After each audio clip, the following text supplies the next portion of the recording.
নমস্কাৰ ইনচাইড এছলৈ মই সকলোকে স্বাগতম জনাইছোঁ। আজি মই এনেকুৱা এটা ভিডিঅ' বনাম যিটো ভিডিঅ'ত মই অসমীয়া যুৱকে ঘৰতে খুব কম ঠাইত মুৰ্গী পালন কৰি ভাল মাহিলী ভাল ইনকাম কৰি আছে। কিমান ইনকাম এই সম্পৰ্কে আমি জানিম বাৰু, কেনেকৈ প্ৰতিপালন কৰি আছে সেই বিষয়েও জানিম। আৰু লগতে আজিলৈ তেওঁ কিমানখিনি ইনকাম কৰিব পাৰিলে, ক'ত তেওঁৰ প্ৰব্লেম হৈছে, আৰু লগতে তেওঁৰ লগত আৰু এজন মই ল'ৰা এটা লগ পালোঁ। তেওঁ একেই মুৰ্গীৰ পালন কৰি আছে, বহুত ডাঙৰ ফাৰ্ম আছে। মই যে সুবিধা পালে সেই তেওঁৰ ভিডিঅ'টো মানে ফাৰ্মখনৰ ভিডিঅ' এটা কৰিবলৈ যত্ন কৰিম। মই আজি যাৰ ঘৰত মুৰ্গীৰ ফাৰ্মখন দেখুৱাবলৈ আহিছোঁ, সেই ফাৰ্মখনৰ অনাৰ মহম্মদ ৰাহুল উদ্দিন আহমেদ। তেওঁৰ ঘৰ নলবাৰীৰ শলমৰা পথত। আৰু মই আজি ইয়াৰ পৰা জানিম মুৰ্গী তোমাৰ বৰ্তমান কিমান আছে। মোৰ তাত বৰ্তমান 200মান আছে। 200 ডাঙৰ মুৰ্গী আৰু সৰু মুৰ্গী মই দেখা পালোঁ। ডাঙৰ মুৰ্গী কিমান? মই প্ৰত্যেক মাহে ষ্টেপ কৰি উলিয়াওঁ, আৰু মই পোৱালিও উলিয়াওঁ। মই পোৱালিটো মোৰ নিজা হেচাৰি আছে, প্লাছ মই পোৱালিটো মাহে বিক্ৰীও কৰোঁ। আৰু কাৰোবাক ডাঙৰ পোৱালি লাগে ডাঙৰ পোৱালিও দিব পাৰোঁ। এওঁ মুৰ্গী ডাঙৰ কৰি প্ৰতিপালন কৰি ডাঙৰ কৰিটো বিক্ৰী কৰে, লগতে নিজেই ঘৰত পোৱালি বজাৰৰ পৰা লোকেল মুৰ্গীৰ কণীটো কিনি নিজেই ঘৰত ইয়াক পোৱালি জগাই মেচিনত নিজেই বনাইছে। আৰু সেই মেচিনত 1000 কেপাচিটি 1000 মেচিনটোৰ 1000 কণী পোৱালি জগায়, আৰু সেই পোৱালিও বিক্ৰী কৰে। আজি মই যি মুহূৰ্তত আহিছোঁ, অলপ কিছু সময় পূৰ্বে ৰাহুলে মুৰ্গী পোৱালি বিক্ৰী কৰি আহিছে। আজি কিমান মুৰ্গী বিক্ৰী কৰি আহিলে? আজি 250 দিলোঁ, আৰু আছে আগত 100মান আছে। 100 বাকী আছে, আৰু মানে মেচিনত প্ৰিপেয়াৰ হৈ আছে। মেচিনত 800মান আছে আৰু কণী। কিমান দিনত তোমাৰ মেচিনত পোৱালি জন্মে? মোৰ মেচিনত প্ৰায় 20 দিনৰ মূৰে মূৰে মানে প্ৰত্যেক সপ্তাহতে এটা ষ্টেপ ওলায়, আৰু 20 দিনৰ মূৰে মূৰে পোৱালিখিনি জন্মে, আৰু মই প্ৰত্যেক সপ্তাহৰ মূৰে মূৰে মই কণী ভৰাওঁ। ঠিক আছে। আৰু মুৰ্গী পালনৰ ক্ষেত্ৰত গুৰুত্ব দিব লগা কথা কি থাকে? মুৰ্গী পালনত প্ৰথমতে হৈছে চেলিং কেনেকৈ কৰিব। প্ৰথমতে ধৰক বিজনেছটো কৰাৰ আগতে চেল কেনেকৈ কৰিব, সেইটো গুৰুত্বপূৰ্ণ কথা। যদি নিজৰ বজাৰ নিজে দখল কৰিব পাৰে তেতিয়াতো লাভ বহুতেই হয়। ঠিক আছে। আৰু মুৰ্গী প্ৰতিপালন ইয়াক মানে যিটো ফিড দিয়া হয়, ইয়াৰ ফিডৰ কষ্ট কিমান? ফিডটো মানে কি ধৰক সেইটো নিজৰ ওপৰত কথা। আপুনি কিমান কি ফিড খোৱা তুমি? মই বৰ্তমান গডৰেজৰ দানা ব্যৱহাৰ কৰোঁ। গডৰেজৰ দানা কিমান পৰে? গডৰেজৰ পিছ ষ্টাৰ্টাৰটো আপ ডাউন হৈ থাকে। বৰ্তমান মাৰ্কেট এতিয়া অলপ আগতে কেইদিনমান আগতে 3100 আছিল বেগ, এতিয়া 2600 হৈছে। 50 কেজি? 50 কেজি বেগ। কিমান 100 মুৰ্গীক মানে ডাঙৰ হ'ল তোমাৰ বিক্ৰী হোৱালৈ কিমান মানে দানাৰ প্ৰয়োজন হয়? এনেই গোটেই ধৰক যদি আপুনি এতিয়া এইটো ঘৰুৱা পদ্ধতিত মানে কি কম খৰচত কৰিব যায়, তেতিয়া সেনেকৈও মুৰ্গী ডাঙৰ কৰিব পাৰি। আৰু তাৰমানে ঘৰুৱা খানা মানে চাউল এইবিলাক, মাকৈ গুড়া, মল আৰু ধান কিবা এনেকুৱা, আৰু দানাটো ঘৰতে বনাব পাৰি। সৰুতে ধৰক যেতিয়া সৰু থাকিব পোৱালিখিনি, তেতিয়া অলপ সেই কৰি বজাৰৰ মানে সেই দানা আনি ডাঙৰ কৰি পিছত এই ঘৰুৱা পদ্ধতিৰ দানাটো ব্যৱহাৰ কৰিব পাৰি।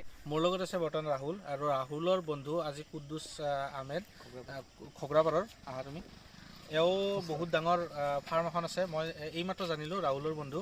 এওঁ মুৰ্গী পোৱালি জগাই মেচিনত, আৰু মুৰ্গীৰ পোৱালি তেওঁ বিক্ৰীও কৰে, বহুত ঠাইত দি আহিছে। মই এওঁলোকৰ পৰা এটা কথা শুনি গম পালোঁ, বৰ্তমান বহিৰাগতৰ মানে বজাৰ দখল হৈছে, য'ত এওঁলোকৰ বহুত ক্ষতি হৈছে। মানে এওঁলোকে যিমানখিনি ইনকাম কৰিব পাৰিব লাগিছিল, সিমানখিনি ইনকামৰ ক্ষেত্ৰত এওঁলোকে অসুবিধা পাইছে, হয়নে কথাটো? কেনেকুৱা ক্ষেত্ৰত অসুবিধা পাইছে তোমালোকে? মানে চাব, এতিয়া মেইনলি আপোনাৰ ফাৰ্মত যদি আমাৰ লাভ হয়, মানে যদি প্ৰফিট হ'ব লাগে, মেইনলি হৈছে আপোনাৰ মানে আপোনাৰ পোৱালি চিলেকশ্যন। গতিকে আপুনি পোৱালিটো যদি ভাল হয়, ডেফিনেটলি আপোনাৰ ফাৰ্ম ডেভেলপ হ'ব, লাভ হ'ব। এতিয়া মেইনলি আপোনাৰ কি হৈছে, বাহিৰৰ পৰা পোৱালি বহুত আহি আছে আমাৰ ইয়াত। গতিকে বাহিৰৰ পোৱালিটো যাতে বন্ধ হ'ব লাগে, সেইটো মই কওঁ। মানে তোমালোকে কি পোৱালি প্ৰডাকশ্যন কৰা? মই যিমানটো শুনো লোকেল মুৰ্গী আছে, সোণালী মুৰ্গী আছে, আৰু কিবা কিবি এনেকুৱা প্ৰজাতিৰ কথা শুনা পাওঁ। তোমালোকৰ তাত কি আছে? আমাৰ তাত পিয়ৰ যিটো আমাৰ থলুৱা আমাৰ সেই লোকেলটো পায়, সেইটো পায়। কিন্তু আপোনালোকৰ সোণালীটো যিটো আছে, বৰ্তমান সোণালীৰ কাৰণে থলুৱা যিটো আমাৰ লোকেল আছে, সেইটো মানে কি হয়, আপোনাৰ বজাৰতো মানে চাহিদাটো কমি গৈছে। মানে নহয়, বিক্ৰীটো হয়ে, কিন্তু সোণালী বুলি মানে সোণালীৰ কাৰণে লোকেলৰ মানে যিটো মাৰ্কেট, সোণালী মুৰ্গী বৰ্তমান মাৰ্কেটত বিক্ৰী হৈ আছে। কিন্তু সোণালীৰ কাৰণে গ্ৰাহকে গম পায় নে নাই? গম পায়, কিন্তু চবেই গম নাপায়, সকলোৱে গম নাপায়।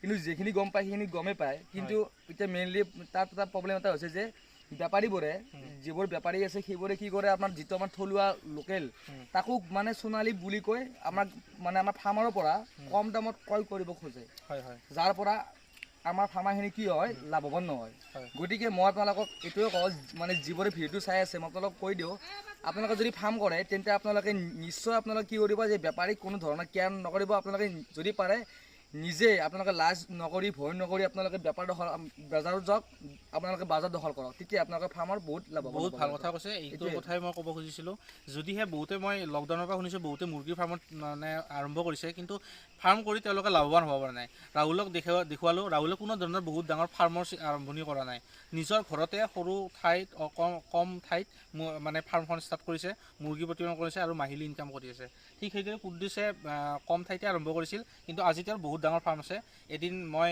নিশ্চয় কুদ্দুছৰ ফাৰ্মত যাম আৰু আপোনালোকক দেখুৱাম আৰু কুদ্দুছে সিদিনাখন মোক সোণালী মুৰ্গী লোকেল মুৰ্গী আৰু অন্য প্ৰজাতিৰ মাজত পাৰ্থক্য সম্পৰ্কেও ক'ব আৰু যাতে এইখিনি কথা ৰাইজে গম পায় আৰু ক্ৰয় কৰাৰ সময়ত লোকেল মুৰ্গী বুলি যাতে কোনো গ্ৰাহকে সোণালী মুৰ্গী এটা কিনি ঘৰত নিনিয়ে তাৰ কাৰণে মই সেই ভিডিঅ'টো বনাম আৰু আপোনাক মই আপোনাক ধুনীয়াকৈ কৈ দিম মানে কি মানে গ্ৰাহকে কেনেকৈ চিনি পাব এইটো সোণালী নে লোকেল সেইটো ক্ষেত্ৰত আপোনাক মই এটা ধুনীয়াকৈ কৈ দিম আপোনালোকক ঠিক আছে টাইম পালে কেতিয়াবা খুব কম সময়ৰ ভিতৰত আমি কুদ্দুছৰ ফাৰ্মত যাম আৰু সেই সম্পৰ্কে গম পাম আৰু কুদ্দুছৰ ফাৰ্মখনো চাম আমি আজি সকলোকে ধন্যবাদ দিলোঁ যিসকলে ভিডিঅ'টোত মোক গতিকে যিসকলে ভিডিঅ'টো চালে মই সকলোকে ধন্যবাদ জনালোঁ আৰু আপোনালোকে গমেই পালে ক'ত মানে বেপাৰী যিসকলে নতুনকৈ মুৰ্গী ফাৰ্ম খুলিছে ক'ত প্ৰব্লেম পাইছে আপোনালোকে গম পালে আৰু সেই প্ৰব্লেমটোৰ ফেচ কেনেকৈ কৰিব লাগে সাহস দিছে কুদ্দুছে আৰু ৰাহুলে উদাহৰণ দেখুৱাইছে আৰু মই ক'লোঁ এদিন কুদ্দুছৰ ফাৰ্মত যাম গতিকে আমি সেইদিনা আৰু জানিবলগীয়া বহুত কথা থাকিব সকলোৱে মোৰ চেনেলটোৰ লগত জড়িত থাকিব আৰু এনেকুৱা ভিডিঅ' পাবৰ কাৰণে আজিলৈ সামৰিছোঁ ধন্যবাদ।